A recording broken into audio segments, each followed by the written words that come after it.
Арбаңыздар урматтуу телекөрүүчүлөр, 5-5 программасы. Аны мен Керим Айдаров алып барам. Биз бүгүн парламенттик шайлоого сара эсеп салып көрөлү деген ойдо турабыз. Дегенде мен бүгүнкү коноктор менен тааныштырып алайын. Андан кийин бизге учунгун улай беребиз. Менин оң жагымдан Борончу Кудайбергенов, Кыргызстан эл биримдиги коомунун мүчөсү.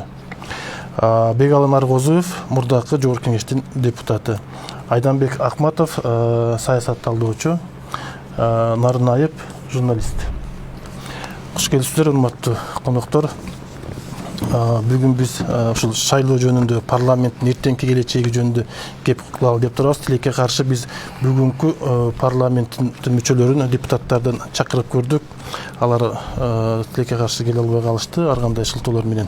Кантсе биз баары бир баягы коомдук жарандык активист катары дагы биз өзүнүн оюбузду айтканга милдеттүүбүз деп ойлойм. Бүгүн биз ушул оюбузду айтып алалы деген максатта чогулдук. Мен ошо кече Борончу мырзадан сурагым келип турат. Сиз кече 1-2 күн башта болуш керек менимче. Парламентти таркатыш керек, мындай парламенттин кереги жок деген максатта сиздер пресс-конференция өткөрдүңүздөр да. Себеп эмне үчүн таркатыш керек деген максат ойго келдиңиздер? Биринчиден ассаламу алейкум.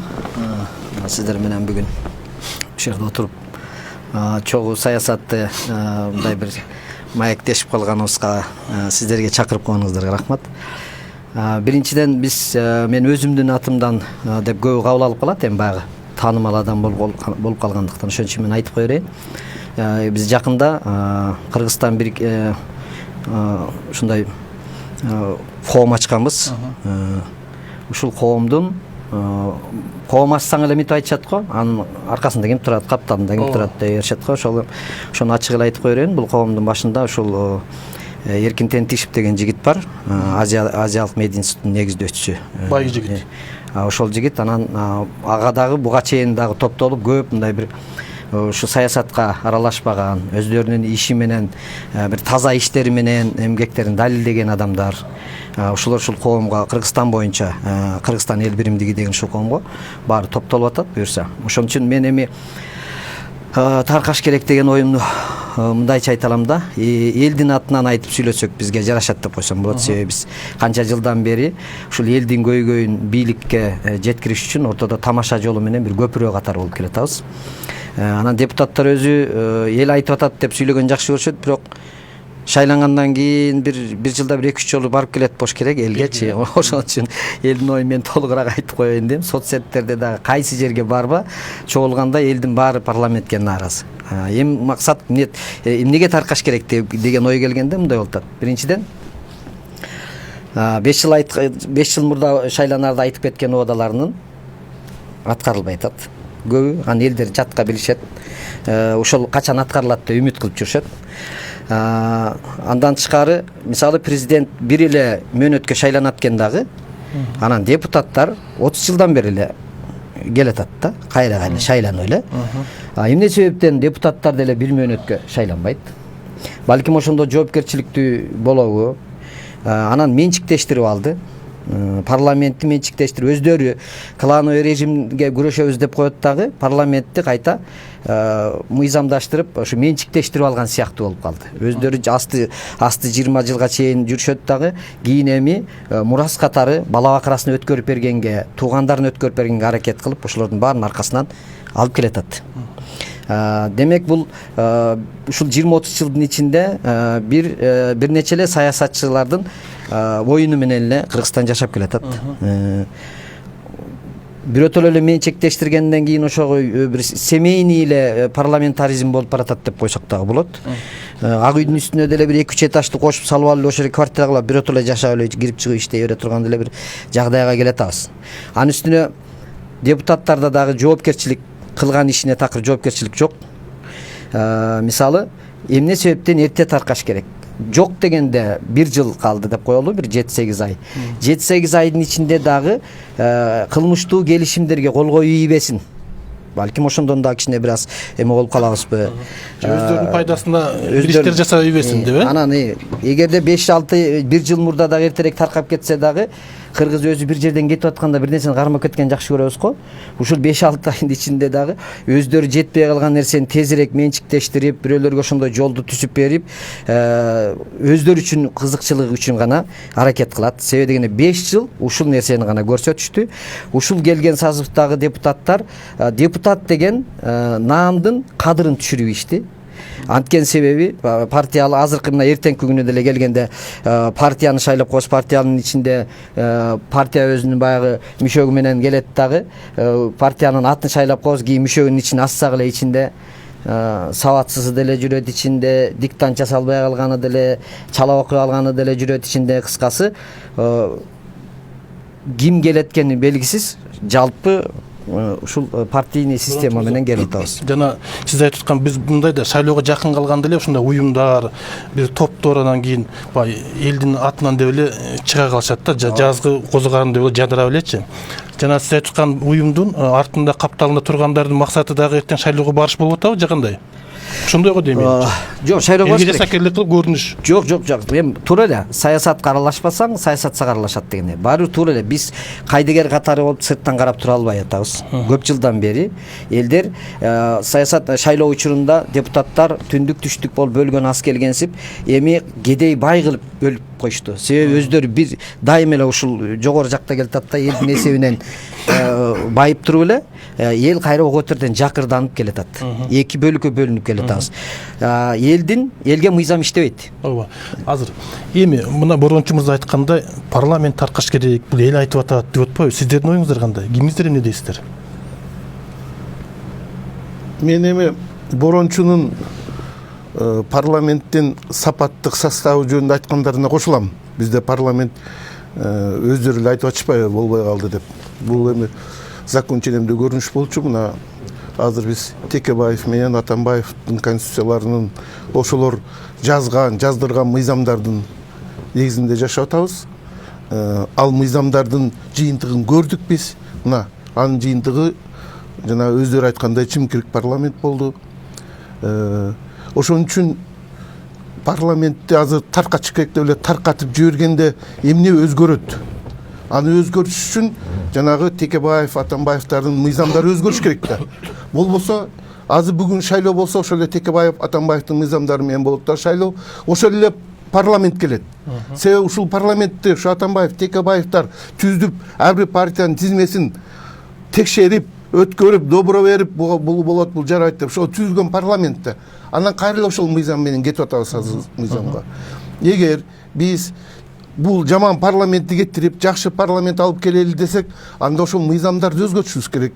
Биринчиден, экинчиден биздин бийлик, бейөкмөт уюмдар шайлоочулардын өзүнүн сабаттуулугу боюнча иш жүргүзүш керек. Ошол кийин 1 жыл калды ошого чейин.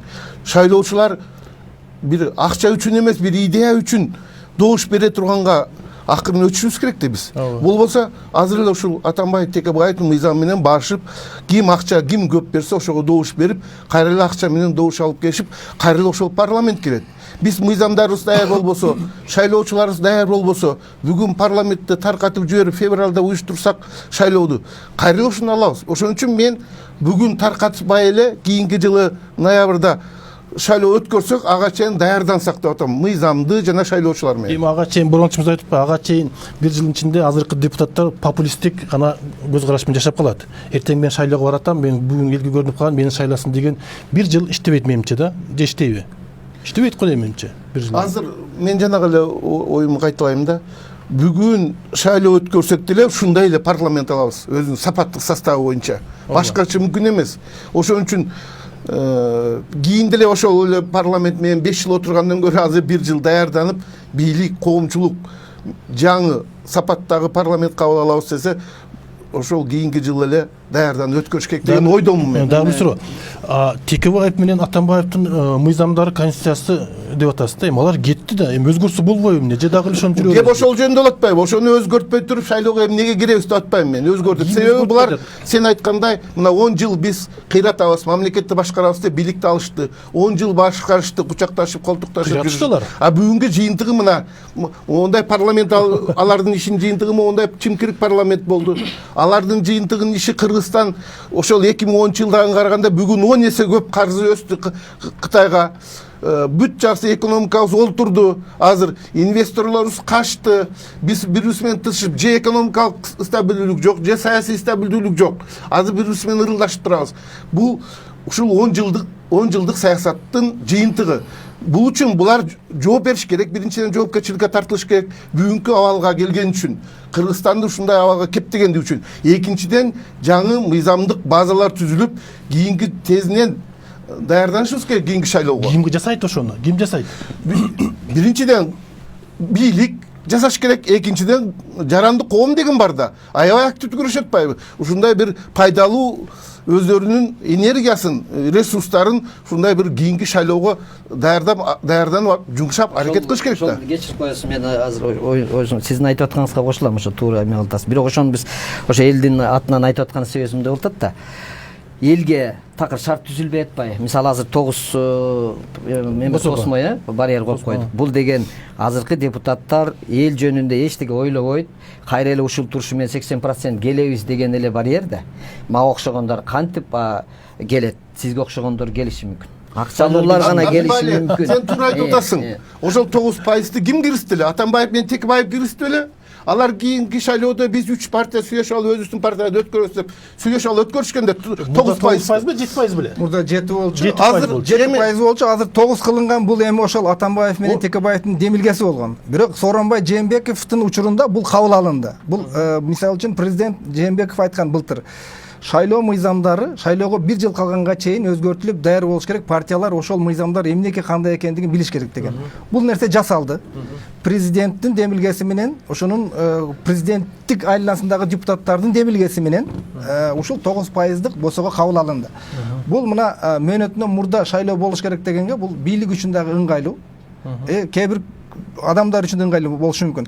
А чындыгында өзү Кыргызстан мамлекети үчүн ар нерсе өз убагында болгон жакшы. Мыйзам ченемди 5 жылга шайладыңбы? Чыда 5 жыл иштеш керек ал. Азыр эми бийлик үчүн мисалы үчүн 9%дык босогону койду. Бул өздөрүнүн бир 3-4 партиясы гана өтүшү мүмкүн. Булардын максаты эмне болгон? 7%дык босогодо 6 партия келип калды. Бул өкмөттө туруксуздук пайда болот экен. Мындай нерсеге жол бербеш үчүн, партияларды ирилештирүү үчүн биз 9% барьерди ушу босогону көтөрүшүбүз керек деген идея болгон. Бирок ал идеяга чейин эле бул партиялык тизме менен шайлоо бизди эмнеге алып келди деген нерсеге жооп беришибиз керек да. Бул парламент шайлоо башталбай жатып коррупцияланды. Себеби партиялык тизме түзүлүп атканда акча менен түзүлүп калып атат. Биринчи ондуктар, биринчи 20-лыктар 500 миңден, 300 миңден сатылып атат. Доллар менен. Бул нерсе эмнени билдирет? Бул биздин парламент түзүлбөй жатып коррупцияланды дегенди билдирет. Ошондон мунун аягы ушундай акыбалга алып келип атат. Азыр деле 9% ошондой. 9% болсо андан бетер болот. Азыр бир 3-4 эле партия келет. Өздөрүнүн гана партиясы келет дагы. Азыркыдан бетер акыбал түзүлөт. Сиз өтөсүзбү ошондо азыр 9%? Азыр билсеңиз шайлоодо. Ишенесизби? Өзгөртүш керек дегенде президенттер өзгөртүп даярдап алышты булар өздөрүнө. Кире албайм эч кандай. Себеби дегенде бул киши айтып аткандай анда эмне үчүн азыр таратып шайлоо өткөрүш керек деп атасыздар? Биз элге коомчулукка пикир салып атабыз. Мисалы өзүбүздүн элдин оюн айталы деп атабыз. Эгерде бир мандаттуу боло турган болсо, шайлоо партиянын системада эмес болсо, жөнөкөй калкты эгерде азыркы депутаттар ойлой турган болсо, 3% кылган болсо, элдин арасынан келип аткан азамат жигиттердин баары, акылдуу жигиттердин баары эч качан келе албайт. Азыр шайлоо ошол лидерлер өздөрүнүн шайлоону ошолор аркылуу шайлап коюп атабыз. Анын ичинде ким келип атат? Кайра эле баягы акча кимден алган болсо, анын сапатына карабай. Борончу мурда бийлик ушул 9%дык босогону жаз ичи жасап, муну өздөрүнө ылайыктап коюп алды. Өзгөртүү керек. Алар өзгөртүүнү жасады. Болду, муну менен кетип атабыз деп атат алар. Бүттү. Бүттү эмес, бир жыл убакыт бар экен. кайра мыйзамды өзгөртсөк болобу болбойбу? Эми ал үчүн эрк керек. болбойт. Ал үчүн эрк Болбойбу? керек, саясий эрк керек, Эмнеге? президентте болуш керек, же ушу депутаттарда бир ойлонуп болуш керек. Кээ бир депутаттар мисалы үчүн 9 округ түзөйлү, ошол жерде тизме болсун деген, мындай бир аз парламентти эл шайласын дегенге жакындаштырган долбоорлор да сунуштап көрүштү. Алар өткөн жок. Ооба. Саясий эрк болсо Нарымбайке болот да. Если бийликте саясий эрк болсо өзгөртүүгө болот. Айтылганда жанагыдай принцип айтылган. деген айтып атасыз. 1 жыл калганга чейин Ага да убакыт өзгөртүүнүн баарын киргизгиле. Андан кийин ошол 1 жылдын ичинде эч нерсе өзгөрбөсүн. Антпесе чыры туруксуз болуп калат баягы.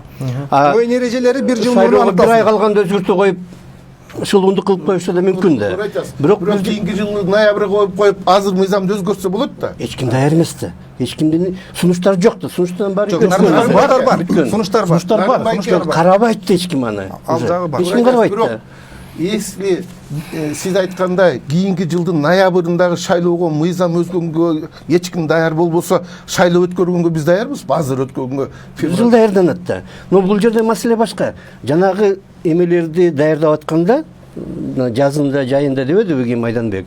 Ошол маалда иштеш керек болчу да. Иштей албайт, ишендире албайт коомчулукту, ошол эле парламентти, башкаларды. Дагы эле административдик ресурс бар. Ак үй эмне десе ошону жазайт баары. Сиз деле жазайсыз, сиз деле жазайсыз да. Келип эле мындай кылыш керек экен десе эле. Басым бар да, баары бир. Күч бар, рычагтар бар. Ошон үчүн баары ошондой болуп калып атат да. Азыр эч ким эчтеме кыла албайт азыр уже. Өзгөртө албайт. Эң негизгиси жанагы эрте шайлоону ким өткөрөт? Дайым даяр болгон тарап өткөрөт. Бийлик өткөрөт. Өзү.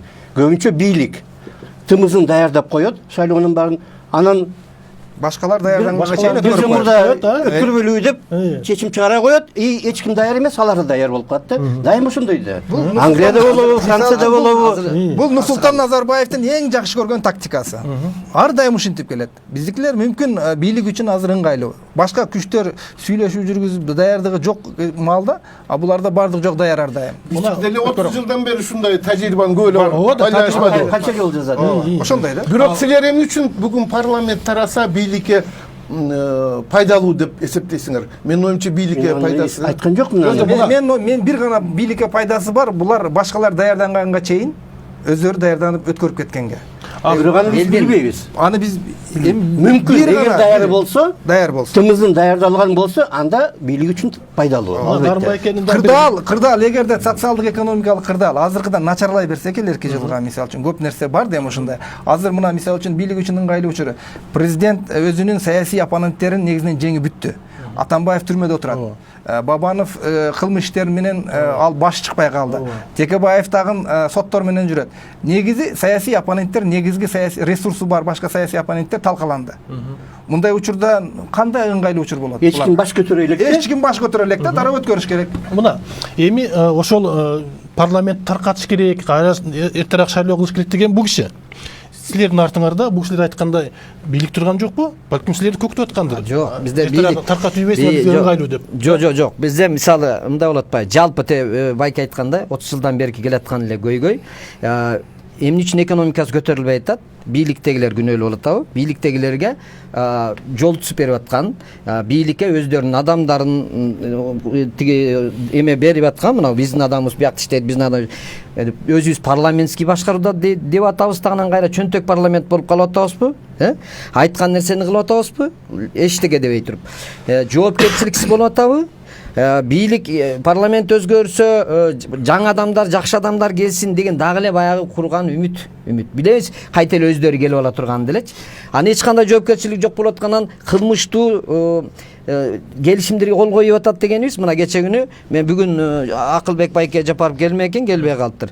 Мен сурайын дедим эле, баягы өткөндө ушул 5 эмеде көрсөтүүдө далилдеп, аябай сонун далилдеп бериптир. Биз Кытайдан карыз ала турган болсок, Кытайдын бизге карыз бере турган шарттары бар.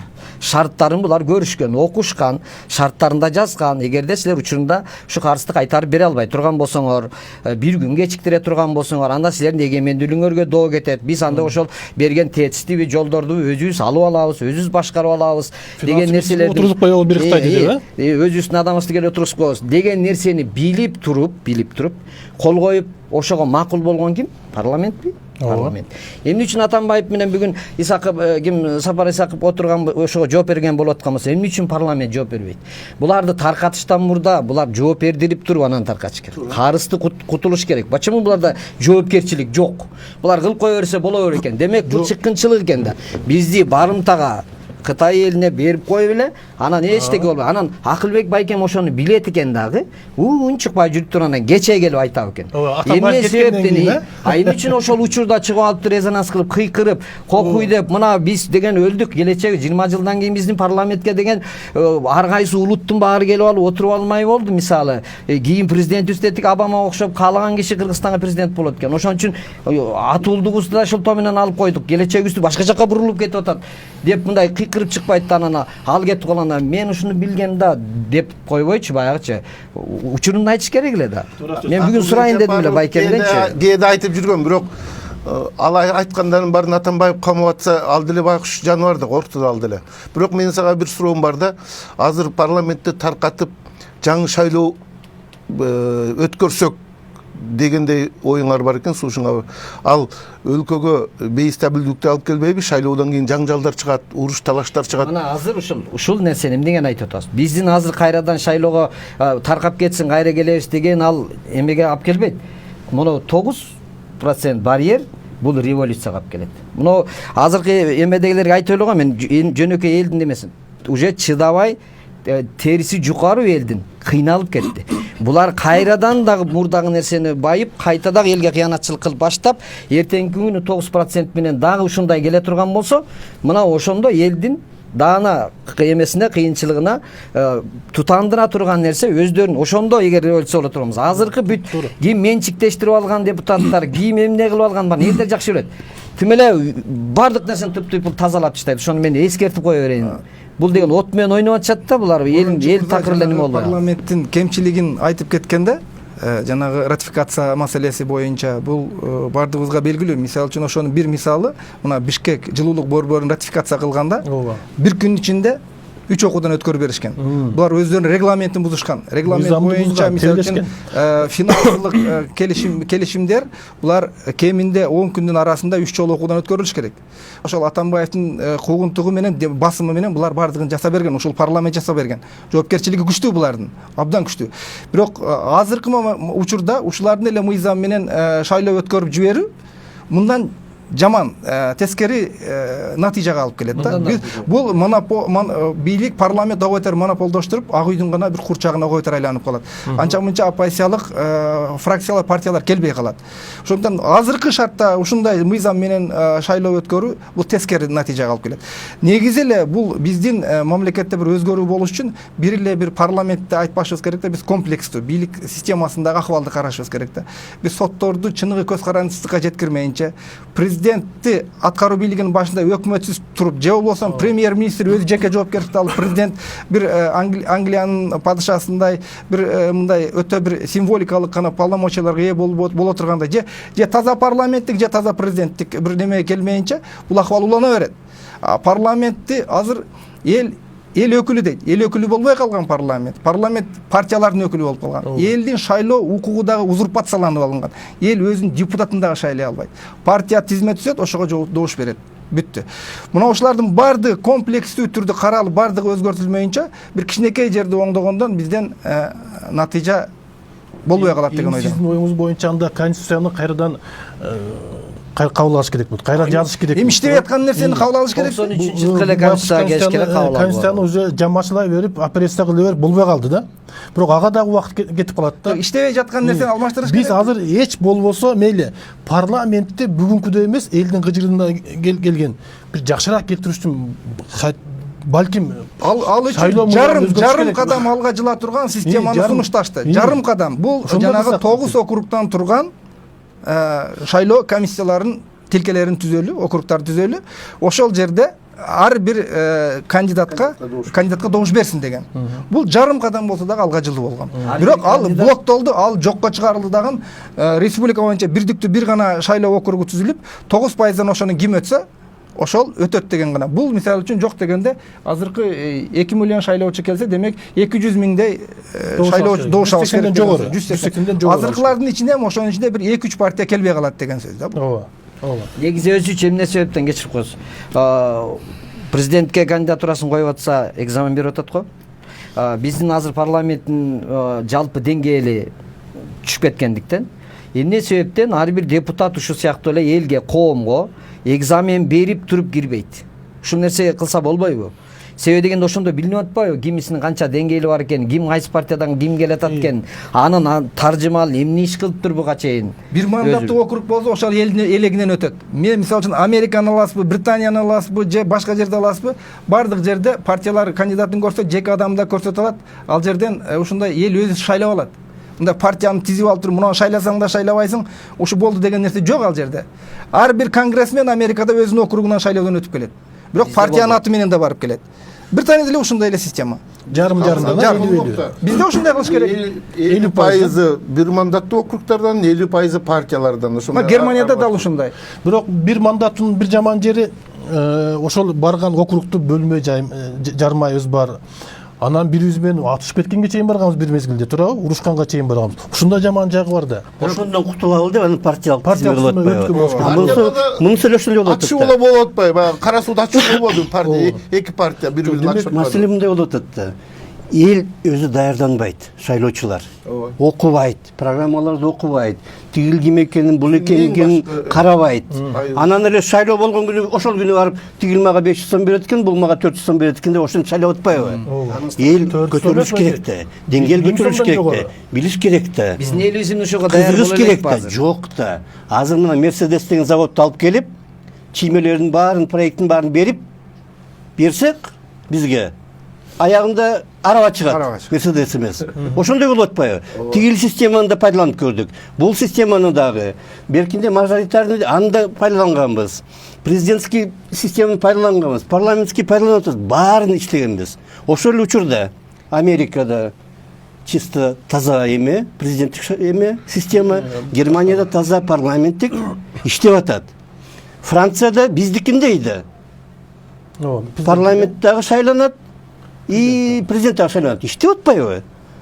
Жанагы эле арабадай болуп калып атат да, эмне үчүн биз Франциядай кыла албайбыз? Анткени Франциянын системасын алып келип койгондон кийин аягында баары бир араба чыгып атпайбы баары бир? Ошо араба чыгып атканда ким күнөөлүү? Биздики ушундай, ошо араба эле чыгып келет, ама шайлоочулардын ким даярданып билип ошо мыктысын тандаш керек. Коом өзү мунун ардыгы шайлабайбыз деш керек да, мисалы үчүн. Силер бизге мынаны таңуулап атасыңар, мына тизмени таңуулап атасыз, биз аны кабыл албайбыз, башканы шайлайбыз деш керек. Азыр эми биз албайт. билбей атпайбыз, кайсы партиядан кимди шайларыбыз. Тандаган тандоо жок да бизде азыр, туурабы? Биз партия бар, туурабы? Тандоо жок. Биздин тажрыйбабыз Кыргызстандын тажрыйбасы көрсөтүп турат. Мына 95-2000 жылдардагы шайлоодо партиялык тизме, мисалы үчүн жанагы мыйзам чыгаруу жыйыны 60-тан берки 45-тен турганда, ошол партиялык тизменин биринчи кезекте 15 депутат партиялык тизме менен 45-и бир мандаттуу округтан шайланган. Мына ошондо парламент сапаттуу болгон азыркыга караганда. Себеби элдин ичинен эл өзү шайлаганда кайсы бир күчтүү адамдар, саясатчылар келип чыгат. Ошол эле Текебаев деле көптөгөн саясатчылар ошол бир мандаттуу округтардан шайланып келишкен. Азыр андайлардын чыгышына эч кандай мүмкүнчүлүк жок. Партияга мүчө болушуң керек, акчаң болуш керек, анан келишиң керек. Азыр Текебаев шайлана албайт болчу. Шайлана албайт болчу азыр. Чыга албайт болчу. Бир мандаттуу округтун бир неме алып азыр.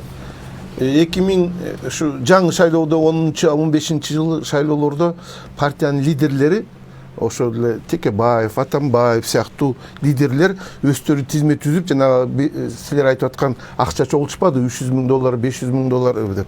Аны көрүп туруп, азыр бизде чоң олигархтар, бизнесмендер, ушинтип эле шайлоо өткөрсөк отурбайбы деп, азыркы өтөт деп аталып аткан партиялар карачы, артылары бүт бизнесмендер. Азыр төккө бизнесмендердин партиясы өтөт кийинки шайлоодо. Мисалы үчүн, мына Кыргызстан шайлоо партиясы өтөт дешип атат. Артында ким турат? Арак магнаты Абдыкеримов турат. Жанагы партия өтөт деп атат. Мекенин кызы, артында ким турат? Бардык азыр болгону олигархтардын партиясы, бизнесмендердин партиясы, саясий лидерлердин партиясы дагы арткы жылы баштады. Биз ушуга алып келдик. Мына жаңы конституция, акыркы 10 жылдагы мыйзамдар мына бүгүнкү шкап келди. Азыр бүгүн шайлоо өткөрсөк, биз ушул жыйынтыкты алабыз. Текебаев эгерде ушулга учурга ылайыкташтырып бериптир, Ооба. Анан биз анан кайра өзү билип билбей эле. эртең кайра Текебаев акылдуу, эң кыйын деп шайлаган атпайбызбы? Эми ошондой кишилер бар эмне да. кылды деген вопрос болуп атат да. Жок, эми Ошо Текебаевге окшогон депутаттар барго, акылдуу, илимдүү, мына Акылбек байке бүгүн да келбей калыптыр, айтайын дедим. Акылы да жетишет, эме тиги кыйын финансист, укмуш деп муну убагында Акылбек байкени мен шайлап жүргөм, ушул байкем ушундай кылат экен деп. Анан шайлоолордо бир эмени айтып жүргөм байкемчи, тиги элге барып чыкканда, мен силерге кантип акча көбөйтүштүн жолун айтайын. Эгерде бүгүн бир 500 сом акча тапсаңар, ошону үйгө апарып түнөткүлө. Анан ошо акча чакырат деп айтканда, по-моему ушул байкенин ушул немесин эл эмес, бу депутаттарга колдонуп атат окшойт. Азыр элден түшкөн акчаны үйүп барып түнөтүп коюп, ошо унутуп калып атышат, тап келбейчи. Анан ушундай адамдарыбызды биз мисалы кыйын азамат деп шайлап атабыз так. Анан бул кишилер ошол өздөрүнүн тажрыйбасын, өзүнүн илимин, билимин ушу кезге чейин элге Текебаевге окшогон байкелерме элге жумшабай, өздөрүнүн экономикасына жумшап, өздөрүнүн кызыкчылыгына жумшап келди го 30 жылдан бери. Анан эл ошойдон эле калдык, андан да жакыр болуп келип атпайбыз. Ошондо кандай болуп калат? Ошондо эң акылдуу болуп калган эл ушуну сурайт. Эмне кылып коюшту, эмне кылган атат деп. Кайра мурдагылардын баары чогулуп алып, мына кече Текебаев байкен баш болуп барып, Уроза эжекелердин баары бактыгишип, мынтип мындай немелерин башташты, кайта чогулуп алып, эми кайра мында кайта эле соодалашуу үстүртөдөн кайра эле жөнөкөй эл менен эч ким жок. Чогулганды соодалашат деп айтканга болбойт. Жок, шайлоодо айтып атам. Шайлоодо да кайра эле топтошуп эле. Жана оюмду аягына чейин бүтүрбөй калдым. Мына азыр УДУ парламент таркайт деген деп сөз болуп атышат. Таркайт экен, шайлоо болот экен деп, өтөт экен деп жана Кыргызстан партиясын айтышат. Мекеним Кыргызстан, анан замандаш 3 партия. Мен ушундай уктум. Үчөөсүнүн арты тең бизнесмендердин партиялары. Уже бизде саясий ландшафт өзгөрүп атат уже. Кийинки шайлоодо такыр башка күчтөр келип атат. Ошону деп ойлоп атабыз да. күч колдонуп эле баарын бирдей шартка келтирип койсо болмок. Шайлоо фондуна баланча болот. Мейли жанагы алар чогултсун баарын. Акча төксүн, бирок ошону бир фонд кылып, баарына тең бөлүп берип, ар бир партияга. Мисалы үчүн Японияда ошондой да. Тууган билиштерди атпайсыңарбы? Японияда деле кайсы бир префектурадан бир депутат шайланса, уулу кийин ошол жактан кайра шайланат. Небереси шайланат. Традиция болуп калган, тим эле салт болуп дети канча 100 жылдан бери династия болуп. Коидзуминин баласы мына премьер болот деп атат азыр мисалы. Бирок иштеп атпайбы система? Система иштеп атат. Анткени эл иштейт, коом иштейт. А биздики коом эчтеме кылбай эле баарын берип салат. Эмеге олигархка, ошол эле олигархка макул деп. Анан 500 сомго, 1000 сомго канча мен билбейт экенмин. 1000 сомдон жогору Анан сата берет экен. Коом өзү ушундай болуп атпайбы? Кандай коом болсо ошондой. Негизи мынау азыркы биздин системасы эми кандай адамдардан чоң неме көз каранды, кандай болушу, ким бийликте тургандан, бирок баары бир система мындай бир жактуу болуш керек да. Биздикинде аралаш эмес. Же таза парламенттик болуш керек, же таза президенттик болуш керек. Мына биздикинде турган система мына Украина, Молдовада.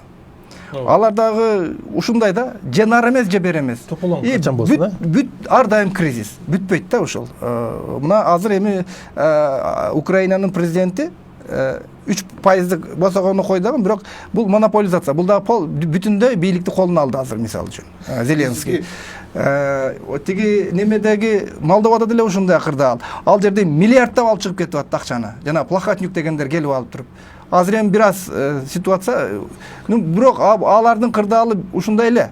Мондай эме деп турат. Демек анда биз деле 3%га жанагы босогон түшүрүп койсок деле барбыр экен. Ошондой болот экен. Койсо болот. 0 кылып. Грузия 0. Эч кандай эме босогос жок эле. Жок, босогос жок кылсаң да Анда партия болсо канча партия болсо ошол элдин Ким канча добуш алат? Ким артында добушу бар? Эли бар ким артында? Мейли бир партиянын 1 адам болсун.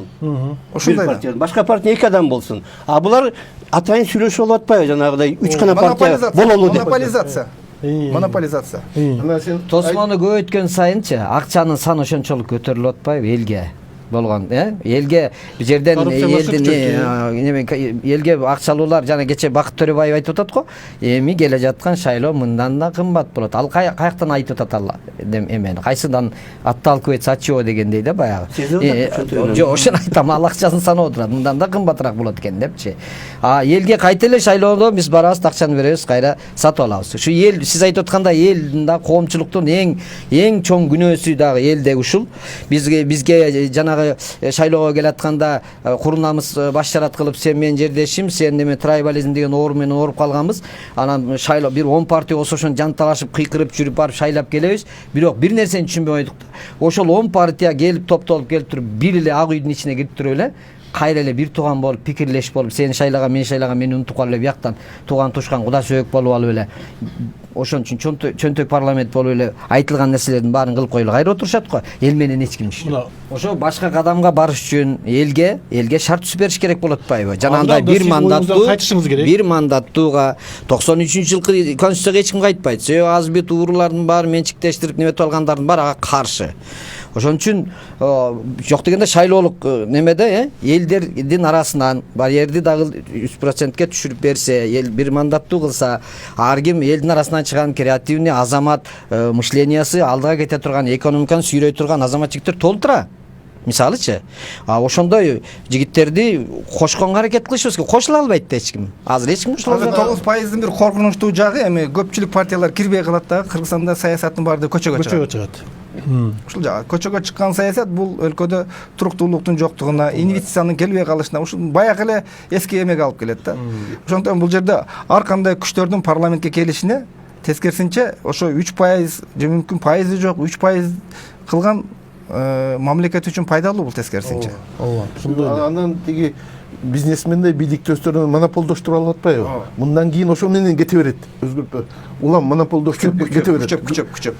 Ар ким өзү аракет кылат экен. Сиз айткандай, мисалы азыркы кийинки жаштардан алып көрөлү. Жанар Акаев деп коелу, мисалы да. Жанар Акаев дагы аралашып жүрүп ичинен ойлоп атат да, демек мен эртең шайлоого келе турганбыз, мен партия түзөйүн өзүмчө. Мен жөнүндө дагы элдер жакшы сүйлөп калыптыр. Дейт дагы, ал партияга жалаң болгон жаштардын арасынан акчалуулардын баарына келет. Только акчалуулардын. Анткени ал дальше кетиш керек да. Дальше ошо партиясы алдыга кетиш керек. Анын үчүн дагы акча керек.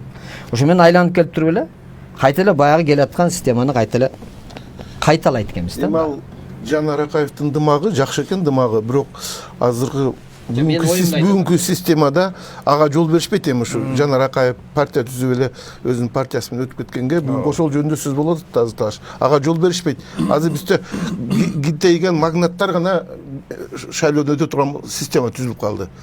Партиялар да партия эмес болот атпайбы? Аты эле партия, формасы бар, мазмуну жок. Ооба. Бардык нерсе ошондой болот атпайбы? Туура. Партия гана эмес, башка уюмдун баары, депутат деген аты депутат, чындыгында депутат эмес, эле бир сатып алган же эмне болгон кызыкчылыктарын сатып жиберген же бирөөнүн үчүн иштеп аткан. Ошон үчүн бизде жана эң негизги нерсе биз заты бир, аты бир, заты башка болгон. Бизде бүгүн парламенттеги депутаттарда позициясы жок депутаттар толтура. Ашып келсе 10-15 депутатты билебиз, сүйлөгөн, бир оюн айткан. Калгандар отурат да. Мен кээде ошого таң калам. Ошол унчукпай отурган депутаттар бизге окшогондорго орун берип койсо, эч болбосо күнүгө 4 сөз сүйлөйт элек да бизде. Туурабы? Алар акчасы менен келип алды. Бул парламентти бизнес борбор кылып алышты буларчы. Отурат, баягы бизнесин коргойт, бийлик менен ымалашат. Ошол да башка эч нерсе жок. Элге күйүп иштейин деген киши жок. Жакында Ширин Айтматов ошону көтөрүп чыкпады. 3 умпуруш жанагы чоң бизнесмен бир мыйзамды өткөрүп алып, канча 650 миллион, бир эле жылкы кирешеси 650 миллион сом болуптур. Экинчи жылкысын эсептегеним жок деп атат. Жок, 650 миллион сом бул бюджетке зыян келген деп. Зыян келтирген, ооба. Андан башка мындай косвенный кыйыр кирешелери бар деп атат. Ошол сен айтканыңа далил да, бизнесмендер эми андан да бийик деңгээлге көтөрүлөт ушул. Себеби мурунку шайлоолордо саясий анча-мынча саясий партиялар өтүп кеткен да. Азыр уже бизнес партиялар өткөн жатпайбы кийинки шайлоодо. Бул кайрадан күчөйт. Жанагындай өзүнүн кызыкчылыгын коргоо, өзүнүн бизнесин коргоо мындан да жогорулайт. Анан шайлоочулар бул киши айтат атпайбы, эл акча алып 500 сом, 1000 сом алып добуш берет деп. шайлоочулар кыйкыратат, бийлик коррупцияга батты деп. 1000 сом алып добуш берүү дагы коррупция да. Шайлоочулар өзү да коррупцияга аралашып атпайбы, эл өзү коррупцияга аралашып атпайбы. Ошол бейөкмөт уюмда бийлик дагы ушул багытта элге ушуну түшүндүрүш керек. Коррупция Кыргызстанда баары коррупция болуп калды. Даже добуш берген киши да коррупция менен 1000 сом алып добуш берип атат. Мына Жанакында атпайбы Байке, өзүңүз айткандай баардык бийликтегилер өзлөрүнүн бизнеси, өзлөрүнүн тармагы боюнча ишти кылып алса, жөнөкөй элдин жашоосун жакыр болсо, анан айла жоктан шайлоого келгенде бир күн болсо дагы эптеп бир оокатын кылып алайынга баягы итке сөөк таштагансып, ошол бизде экономика начар болуп турушу шайлоого абдан пайдалуу эме экен да, бул курал экен. эл түшүнүш керек да. Буну түшүнсө болот, бирок колдоого болбойт мындай позицияны. Жок, 1000 сом менен бир күн же 5 күн курсагың тоет. Бүттөн 5 жыл ачка калып отурбайсың, туурабы? Эми ошон үчүн өзүнүн тагдырын 5 жыл ошону элге түшүндүрүш керек да. Маселен, өз билгени болот. ошол 1000 сом алгандан ордуна татыктууну шайласа, мына азыркыдай Кыргызстан карызга батпайт эле, туурабы? Тесттикеден акча алынбай калат эле. Ойлонуш керек. Ойлонуш керек эле. Башты иштетиш керек да. Анын үчүн кызыгыш керек да. Тигинин программасы кандай экен, бул партия кандай билип, анан жөн эле барып эле эртең шайлоо деген күнү гана ойлоп калып атпайбы шайлоо жөнүндө Шайлоо элдер. участогунун жанына чогулуп турушат 10-15 жигит. Кана кайсы партия бизге көп рахмет, мына биз 15 паспорт деп. Мына биздин идея, биздин Анан идеология. чыгып коррупция деп кыйкырат. Вот ошону айтып атпаймынбы? жашоого чана болот. Жана сиз айткандай айла турмуштан эмес, айласы кеткенден, жакырчылыктан. Кечинде чогулушуп турушуп алып, акчаны алып добуш берип анан ичкени бара чыккандар да болуп атпайбы? Ооба. Эми ал туура эле Мына, аңыз эмес. эми мен мында баягыдан берки биздин талкуудан кийин мен мындай ойго келдим да, Борончу мырза. Сиздер жана тентиштиңизби ким? Сиздин аркаңызда турган. Аларга окшогон уюмдар эртең пресс-конференция берип туруп, парламент кетсин эмес. Бир жыл парламенттик мыкты парламент шайлаганга даярданалы деп элге чыгыш керек. Айланайын элим, силер эртең мондай шайлагыла. Бир бийликке айтыш керек, депутаттарга айтыш керек. Биз конституцияны шайлоо мыйзамдарын өзгөртөлү. Бүгүнкүдөй шайлоо мыйзамы менен биз эртең мыкты парламент алып келе албайт экенбиз. Дагы эле ушундай парламент келсе эл дагы нааразы болот экен дегендей кылып туруп биз коомчулук чыгышыбыз керек экен. Туурабы? Ошого үндөгүлө. Азыр парламент кетсин десек, эртең кайра ушундай парламент алып келип алып балая калабыз дагы. Жок, эми ушундай адегенде сөз болуп туруп, анан эл ошол немеден салыштырмалуулук менен, мисалы, аны азыр сүйлөшүп атпайбызбы? Ушул нерсени коомчулукка түшүндүрүш үчүн ушундай нерсени эмне себептен таркаш керек? Себеби булар мындай болуп атат. Анткени мындай болуп атат дегенде дебесек, анан элге түшүндүрбөсөк, коомчулук. Ошон үчүн биз Кыргызстан эл биримдиги дегенибиз Кыргызстан боюнча ушул адамдар келсе, эртеңки күнү бир таза адамдардын бир партиясы менен ушундай толук Мен ошол жана Эркин Тентишев деген бул киши деле жакшы билет, өзү порядочный киши экенинчи. Бай кишиби? Азиатский мединститутун эмеси да. Бай да. Ал өзү эми аны мисалы ушул эле кичинекей эле жерде ал өзүнүн окуу жайынын ичинде эле без коррупция системаны түзүп койду да. Мисалы мугалимдер эч качан окуучудан пара албайт.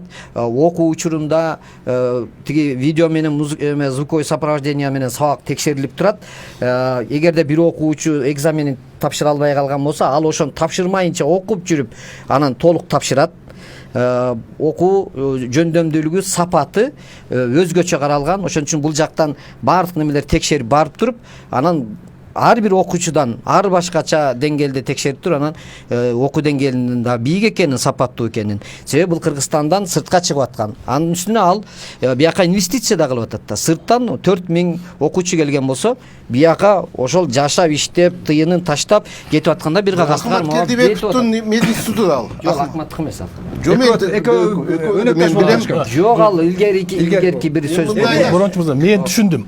Демек, ал бизнесмен экен, анын ишканасы бар экен, ал бүгүнкү өкмөткө, бийликке эч кандай каршы сүйлөй албайт. Сүйлөп көрсүн, эртең текшерип чыгат. Туурабы? Сүйлөй албайт. Ал деле демек арык чаап кетип атат бий. Жок, ал буга чейин деле текшерилип, Атамбаевдин убагында деле керек да. Партия лидери шайлаган депутаттан эл өзү шайлаган депутат күчтүү күчтүү болот. Жакшыраак. Элге таянган жакшыраак болот. Бул Бул Кыргызстандын тажрыйбасы биздин тажрыйбасы ушуну көрсөтөт. 30 жылдагы 30 жылдагы ушуну көрсөтөт. Партия лидери тандаган коррупциялык дароо кетет. А эл шайлаган, элди сатып алат деп да айтып атышат. Эл кандай болгондо дагы өзүнүн депутатын билет, өзү шайлайт, ошол депутат ким экендигин билип, эл аралап ал жоопкерчиликтүү болот. Сиз туруп айтасыз. Экинчиден, мына аткаруу бийлигине келгенде президент менен премьер-министр бири-бирине кылчакта, бири-бирине жолтоо кылып жакшы иштебей атат. Мисалы үчүн президент бизде президент эмес, бул хан да. Конституцияда мындай карасаң ыйгарым укуктары жоктой, бирок бардыгы президент аркылуу кетет. Премьер-министр парламенттик десең, ал бир партиянын лидери болуп келип, анан премьер-министр болуш керек. Азыр Абылгазиев кайсы партиянын лидери? Эч кандай белгисиз. Бул жерде бүтүндөй бир мындай карама-каршылык, биздин конституцияга да эч нерсеге туура келбеген эле бир нерсе да. Мындай эле ой келди бир нерсе турат. Ошондон бир жактуу болуш керек. Же таза парламенттик болуш керек, же таза президенттик болуш керек. Анан эң негизги маселе биз соттордун көз карандысына жетпесек, ал нерсе бардыгы кала берет. Мына ушул системаны түзгөн Текебаев дагы, башкалар дагы, мына канча саясатчыларыбыз ошол соттор саясий коррупциянын буйругун аткаргандан отуруп чыгышты бардыгы. Кандай акыбалдарга туш болду. Ошондуктан мына ошол үч нерсе бирге жасалыш керек. Анан бир жагы эле жасалып калса, эми жарым кадам алга болушу мүмкүн, бирок ал маселени чечпейт. Ушу президент менен премьер бири-бирин аңдып отура берет. Соттор буйрукту аткарат, инвестиция да келбейт, эчтеке болбойт. Депутаттар партиялык тизме менен келет дагы коррупциялык жол менен. Алар баягындай эле ошо тиги жагы эмнеси ошону аткарып отура берет. Биздин Кыргыздын өзүнүн идеологиясы боюнча, мисалы, эгерде бир уруудан бир азамат жигит чыкса, мисалы, ошол азамат жигиттин жоопкерчилиги өтө чоң болот да. Себеби дегенде ал ошол өзүнүн уруусун уят кылбай турган, уруусу да ошол уруусунун арасынан тандап туруп эң сапаттуусун, илимдүүсүн, билимдүүсүн, азаматын алып чыгып туруп мына десе, мен аркамдагы адамдарымды эч качан уят кылбайм деген патриоттук, мекенчил бир сезими бар адам алып келе алабызбы же ал дагы болбойбу? Уруучулуктан кетиш керек экен, бул эскиге карап жашабайбыз да биз. Жок, мисалы ошол идеологияны айтып ар бир өзүн патриот сүрөт. Ар кимиз өзүн мен тазамын, мен эң кийиммин деп. Уруунун ичинде майда болуп анда бир тууганыңа чейин бөлүнүп ал. Бул эми артка карап жашабаш керек. Жоопкерчилик деген болсо жакшы болот эле. Кайсы партиянын болбосун, мейли партиянын эмес, жанагы Мухаммед Калый Абылгазиевен айтып кетпедиңерби? Бирок жоопкерчиликтүү болсо, баары бир кайсы партиядан экени, партиянын эмес экени жоопкерчиликтүү болсо, иштесе, ошол эле партиядан депутат болуп кандай жол менен келсе дагы, сатып алса дагы, бирок ошол орунга келгенден кийин ошол депутаттык жоопкерчиликти сезиш керек да, аткарыш керек да. Башканын баарын мында бүгүндөн тартып, анын баарын мен унуттум, иштебейм, анын баары кереги жок деп жана кээ бир адамдар батышта жазып атпайбы, эмесин баарын, мүлкүнүн баарын, фирмасынын баарын берип салып, анан мен таза ушинтип иштейм деп. Кээ бир жана Роберт Джулиани деген мэр болуп иштегенде Нью-Йорктон бир тыйын айлык албай иштеп атпайбы, башкалар да ошентип атпайбы. Тигинин баарын мурдагы буга чейин шайлоого чейин мен башка адам болчумун, азыр башкамын деп. Бирок жоопкерчиликтүү болсо баары антпай атпайбы. Себеби бул партиянын лидерине гана көз каранды болуп атпайбы. Ал эл шайлоочу менен байланышы жок да. Ал партиянын лидери үчүн гана отчет бериши мүмкүн. Сен үчүн добуш берип атам, сен үчүн акча берип атам деп. Элге көбөйүп кетсе ага да добуш, ага да эметпей калат. Бардыгы салыштырмалуу түрдө болуп атат да. Эгер жана сен айтып аткан Абылгазиев жөнүндө айтып атпайсыңбы? Ал бизде парламенттик система эмес экенин бир далили, если парламенттик система болсо, анда бир партия шайламак да бийликке келип премьер-министрди. Ошол партия аркылуу, ошол партиянын программасы ишке ашырмак. Ашпай калса биз билмекпиз. Бул жарабай калды бул партия. Бул жарабай калды деп шайлоочуда кийин тандоо болмок. Ой, бул баягы эме деп. Бизде ошо ишке ашпай атпайбы? Парламент системаны орноттук деп Текебаев менен Атамбаев канча оскоп туруп кыйкырган менен ал иштебей жатпайбы бүгүн? Президент коюп атпайбы кандидат деп? Анан ошол премьер-министрдин талапкерлигин президент берип атат, партия берип. Бизде эч кандай парламенттик система деген жок. Только формасы. Ошого айтып жатабыз, бир жактуу болойлу. Таза парламенттикпи, парламенттик болсун. Жок, эч болбосочу мына башкаруу коалициянын лидери же болбосо партиянын лидери премьер-министр болгондо дагы биртө өзгөрүү болмок эле. Биз деген андай кылбай атабыз да. Лидер отуруп алып фракциянын башчысы болуп алат дагы, ошол жерден отуруп алып башкарып атат. Бирөөнү алып барып Президент премьер-министр коюп атат. премьер-министрлерди жалаң гана президент тандайт. Эч кандай партиялар Ошону айтпайм. министрлерди дагы Бүтүндөй дайындап президент. Биз эч кандай парламенттик система деген жок. Алар түзгөн акыркы 10 жылда конституциялар иштеген жок, мыйзамдарыбыз иштеген жок, мурункудай эле жана хандык система иштеп. Бир нерсени айтып келет, илгери мурдакы парламенттик системада бир мандаттуу баргада ар бир депутат личность катары көрүнчү. Ар бир депутат президент менен эсептешчү. Же президент ар бир депутат менен эсептешчү. Ал депутат өзүнүн шайлоо округундагы элдин көйгөйүн айтчу. Мына ушундай системага балким кайрадан барышка туура келип калабы деп атам да. Анткени мен жогорку кеңешке ошо бир мандаттуу коюп көрдүм бала кезимде, жаш кезимде. 25 күнүн ичинде сен даяр депутат болосуң, ар бир эл менен жолугуп отуруп, элдин суроосуна жооп берип, эл менен аралашып жүрүпчү. Анан ошондой тажрыйбадан кийин келип депутат болсоң дагы бир топ өзүңдүн иш тажрыйбаңды көрсөтмөксүң. Билесиң да. Азыр депутаттар эмне? Акча берет, отурат дагы эртеси келип депутат болуп отуруп калып атат да. Орун сатып алыш керек. Орун сатып алыш керек азыр. Партия лидеринен орун сатып алыш керек. Ошо да. Ошондо сатып алган эчке элге эчтеке убада берген эмес, кайра элге ошол убадасын аткарбайт дагы. Барбайт дагы. Ушул система калыптанып баратат, күчтөнүп баратат баарынан да. Күчтөнүп баратат тескерисинче. Муну жыгыш кыйын болуп калат. Булар күчтөнүп алгандан кийин. Мырзалар, кечирип коесуз, сиз депутат болгонсуз туурабы? Мен сизден өзүңүз билесиз, тиги табиятын, парламенттин табиятын. Чек арада бир чырчыйып калса, азыр депутаттар элдерине кыйкырып жүрүшөт ошол жерде. Ой, бул неге биздин депутат кача бошак округ келбейт дейт. Ал барбайт, унчукпайт, такырчы. Неге десе, жаман көрүнүп калбайын буга. Себеби тиги баары бир тууган болуп алышкан. Мен муну айтып койсом, байгем мени жаман көрүп калат го. Эл менен эч эсептешпей калды. Тиякта программа эч кимден чек арада эмне болот экен, кырылып атасың менен иши жок. Анан кийин каякта бир Малахов бирдеке деп койсо, чурулдап ошол Малахов жөнүндө сүйлөшүп, биздин экономикабыз ушундай болуп атса, Малахов деле Салахов деле айта берет да. Ал Малахов билбейт окшойт, бизде ат тиш $600 экен. Ал $10 болуптур ал. Сен туура айтасың, мына 2015-жылы 4-5 миллиард долларга алтыны бар жер үйдү сатып жиберсе $100 миллион. Эл унчукпай отурду бүгүнкү күнгө чейин. Малахов жана антип бир оозунан алды эле бир Малахов да оозунан сөз чыгып кетти, кандай ызычуу көтөрүшөт. Эмне үчүн жер үйдү 5 миллиард доллардык алтыны бар жер үйдү Атамбаев, Темир Сариев эмне $100 миллионго саттыңар? Канал акча деген бир киши болбоду 5 жылдан, 4 жылдан бери. Элдин баары жок, Бабанов эмес, Бабанов аралашты деген. Жок, Бабанов досу деп жүрбөй калды. Жок, анысы туура, анылар туура. Бирок премьер-министр Темир Сариев болчу, кол койгон Темир Сариев ал кезде бергендиги боюнча. Президент Атамбаев, Темир Сариев премьер-министр болчу. 5 жылдан бери бир киши кыйкырып койгон жок. Ага биз арданбайбыз. Биздин депутаттар айтыш керекпи? Жок, жана сен айтып атпайсыңбы, элдер. Сен айттың азыр Малахов ызычуу кылып атышат деп. Ошондой ызычууну биздин коом эмне үчүн мондай мамлекеттин кызыгуучулугу ошондой ызычуу кыла албайт? Мырзалар, Малаховдун тилин түшүнөт, жанагы жер үйдү түшүнбөйт да. Коноктор, бизге бир 5-6 мүнөт убактыбыз калды, бүт түшүнө.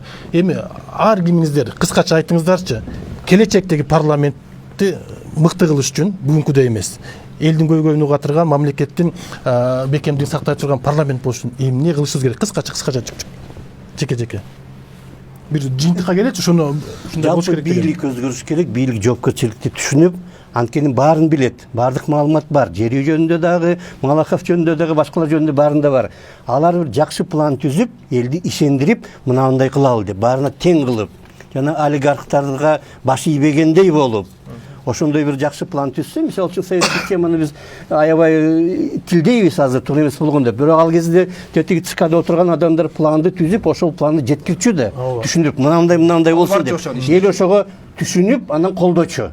Ошол сыяктуу мындай иш болбой жатат менин оюмча. Менин оюмча азыркы мына айтылып кетти, мурдакы түзүлгөн система мына 9% менен парламенттеги бетер монополдоштуруу күчөйт. Мындан начар парламент келет, эгерде ушул бойдон кетсек.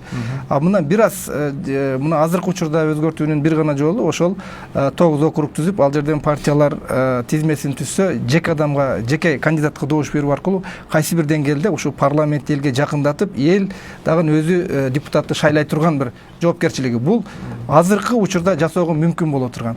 Ал эми жалпысынан кардиналдуу бир неме жасай турган бул конституцияны өзгөртүү. конституцияны өзгөртүп же таза парламентке кетишибиз керек, же президенттик Американын эмесиндегидей, Башкарууга, же соттордун да көз карандысына жетишибиз керек. Ушул нерселерди жасамайынча мына турган акыбалыбыз улана берет.